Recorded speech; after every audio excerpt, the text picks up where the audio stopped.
त्याचा फायदा होईल की तोटा होईल हे काळ ठरवेल, पण याचा गर्भित अर्थ हा आहे की ज्या अर्थी अ, भूपेंद्र यादव किंवा अश्विनजी यांना इथे प्रभारी म्हणून पाठवणं, याचाच अर्थ असा आहे की महाराष्ट्र भाजपाला जशी देशातल्या लोकांना मोदींची गॅरंटी अजिबात वाटली नाही आणि त्याचा परिणाम आपण लोकसभेच्या निवडणुकीत बघितला आहे, तसंच महाराष्ट्र भाजपाला किंवा एकूण केंद्रीय नेतृत्वाला देवेंद्रजींची गॅरंटी वाटत नाही.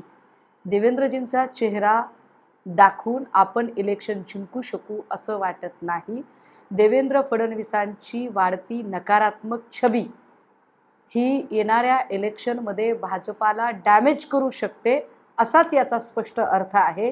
त्यामुळे देवेंद्र फडणवीसांना बाजूला करणे आणि त्यांचा चेहरा न दाखवता केंद्रीय नेतृत्वाला इथे आणून बसवणे हा सरळ सरळ प्रकार आहे.